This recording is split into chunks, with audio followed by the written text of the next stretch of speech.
Sup guys, Bjorn here. Today we're taking a look at the Windwalker Mage Tower Challenge, and this one is one of the easiest ones, so if you're a Windwalker main, well, good news for you I guess, or bad news, depending on if you want a tough challenge or not. But I did manage to knock it out in just a couple of tries. I did it without augment rune, without potion, without drums, without any like major consumables or broken artifact items or whatever it can possibly be. I think this one is pretty doable with whatever gear you have on right now, with whatever consumables you have in your bag right now. You can probably knock this down. So before we get into the actual kill VOD, we are going to go through some of the preparations that you might want to get done before going in there. There's a couple of different things. First of all, we have the talent tree, obviously. I don't think there's anything particular in the talent tree that you need to select here. The two main things that I noticed I needed was good karma, first of all, for some extra HPS. That is pretty nice. And you can also pick Chi Wave, because both Eye of the Tiger and Chi Burst are kind of meh, and Chi Wave is also a pretty decent way of killing the stun totem that they summon sometimes. So I picked Chi Wave, but I think either one of these are fine as well. As for the rest of the build, I'm just doing my normal Windwalker build. I think Dance of Chi-Ji and Whirling Dragon Punch are really strong in this challenge, so I would definitely suggest picking those two. And for the other rows, it doesn't really matter too much. In terms of consumables, I didn't use anything except flask, and I had some food on, and I also had some sharpening stones on. I didn't use drums, I didn't use potions, even though I had some, because I didn't actually expect to kill it that fast. I was just in there trying some stuff out, and I realized, hey, this challenge is actually really simple, I'll just knock it out right now. So in terms of gear, I did actually have my Ashikamas Resolve and my Heart of Azeroth from BFA, so I did just slap those two on because they do provide me with a little bit extra stats in there, even though it's no big deal at all. You can definitely do it without them. And in terms of trinkets, I ran File and Skulker's Wing. Again, this is just my normal trinkets from back in 9.0.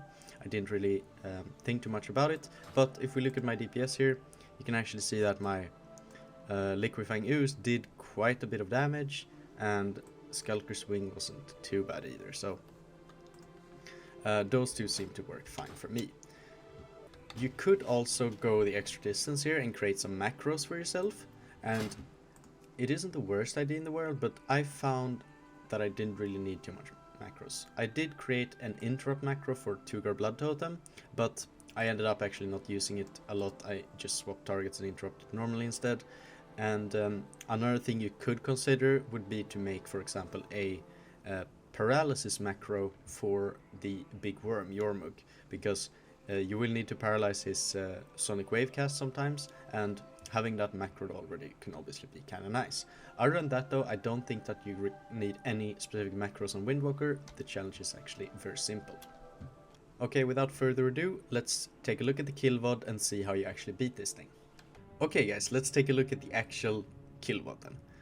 And the encounter is pretty straightforward. I'll briefly go over the most important mechanics here at the start, and you can skip ahead if you just want to see the VOD. Now, the main mechanic of this fight, and don't get baited by all the other stuff going on, it's really pretty trivial, especially for the Windwalker. The absolute main mechanic of the fight is 3 stalactites that will fall down in 3 different areas in the room, and this is when Tugar Blood Totem casts his Earthquake, so it's during the intermission phase, when the worm is going down into the ground and burrowing. During that phase you will have 3 different areas, circles on the ground, and you'll have to drag the worm through each of them. And the worm will do charge on you, at which point he will start burrowing towards you at a in a straight line at a higher pace. And the goal is there to position yourself between the worm and the circles, so that you will drag him through the circles. That will destroy his armor, and that will actually allow you to DPS the worm, because at the start of the fight he will have 9 armor fragments, he will have 90% DR, and you can't really kill the worm at all. So it's really important to get those armor fragments off him as quickly as possible, and in order to do this you will need to hit every single circle in every single intermission phase. The worm has 9 armor fragments. If you are able to get rid of all of those 9 in 3 intermission phases, which means that you will hit every single circle with that charge, then you will actually be able to kill the boss a lot faster. So that is the very, very main mechanic of the fight. That is really all you should worry about when trying to complete this encounter. Now, there are also obviously some other mechanics. We have Tugar Blood Totem has a cast that will do a fuck ton of damage, so you should interrupt it every single time. If you don't have interrupt, you should paralyze it. The same goes for the Worm. He will also have a cast, but it's uninterruptible, so you should paralyze it if you can, and if you can't paralyze it, you can defensive it, or you can just let it slide and heal it up. Because you have Vivify and Expel Harm and She-Wave and Karma and a lot of self-healing as a monk, if you let any of those casts go through from the Worm, it isn't really a big deal. You can always recover in the fight later. The only thing you cannot recover from is letting a Tugar cast go through, or if you miss one of those charges, one of those fragments on the actual Worm. So we will see how I deal with those fragments in the actual fight when it comes down. So you can see here I don't really use any consumables except food, flask, and my sharpening stones, because I was really just trying this challenge out. I didn't really think I would complete it very quickly, but I also knew from back in Legion that it was a really easy challenge for the Windwalker monk, so I figured, hey, maybe I don't even need the consumables. It's really stupid to spend a fuck ton of gold on drums when I'm just wiping to things that I shouldn't really be wiping to. So I'm going in here and I'm popping everything on pull, and I'm just doing as much damage as I can to Tugar himself, because as I said, the Worm has those 9 armor fragments on him right now, so he will take a lot of reduced damage, so there isn't really a whole ton of point into actually killing the Worm.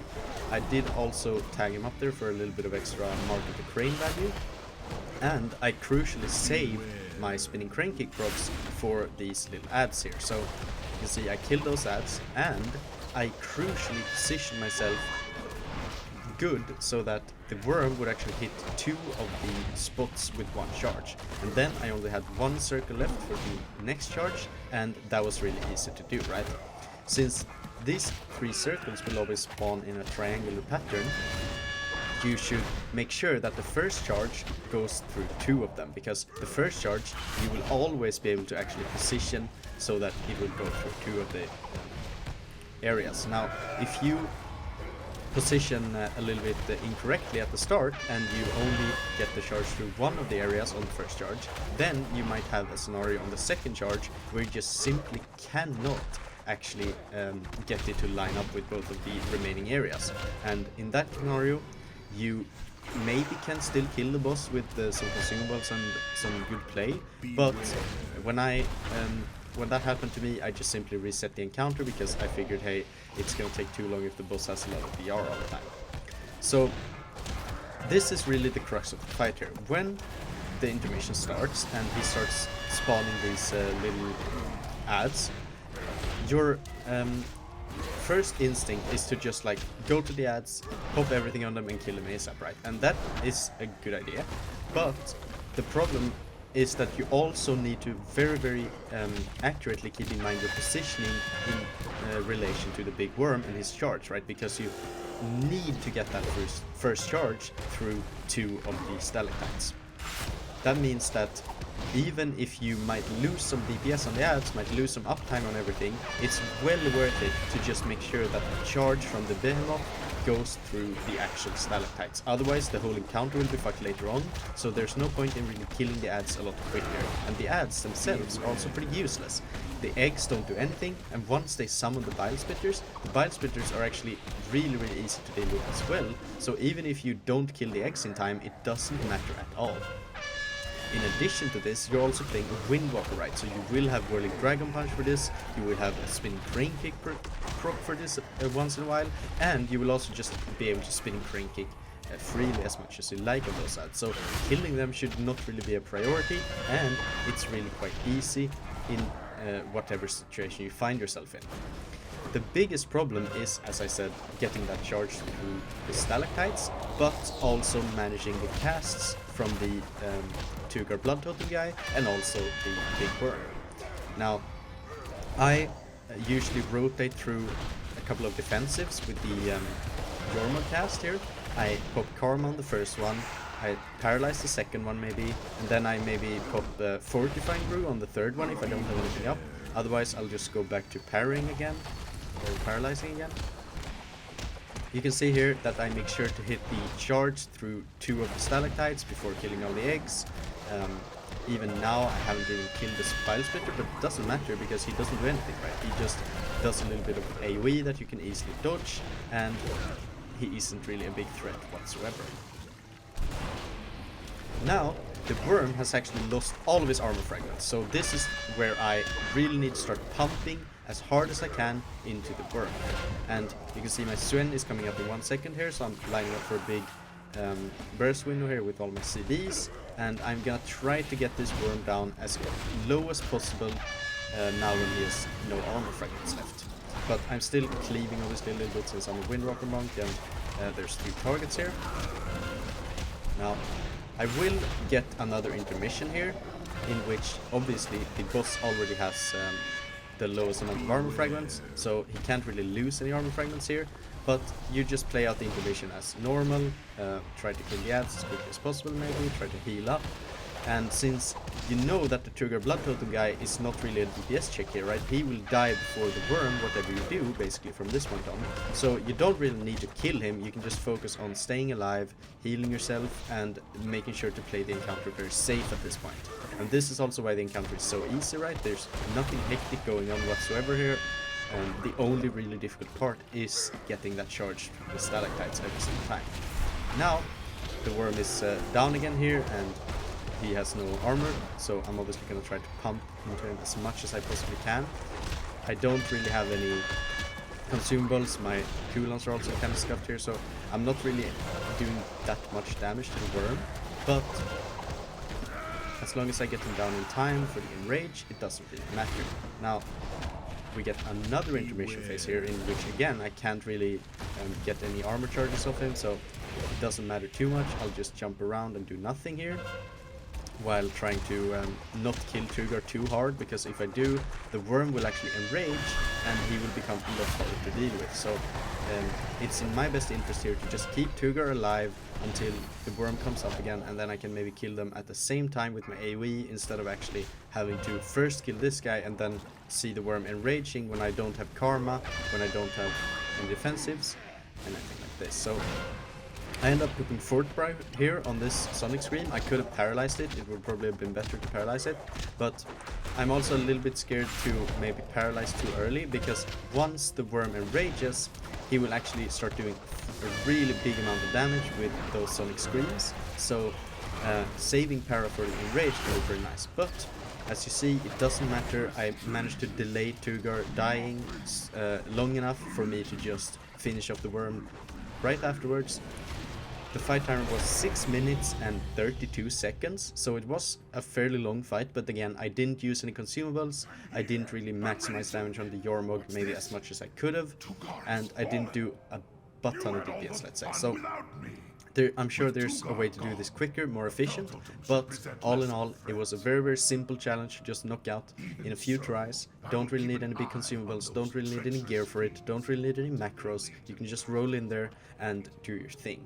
Alright guys, that's the Blood Totem challenge done. I think that this challenge is by far easiest on Windwalker, just because of the sheer amount of mobility, survivability, damage, and just like broken talents you have, and also the class is just pretty simple to play, especially with these talent builds in this setting without any of the Covenant abilities. So yeah, Windwalker, a real walk in the park, if I say it myself. Then obviously I also mained Windwalker for a long time, so I might be a little bit biased here, but still I think that this is by far one of the easiest ones.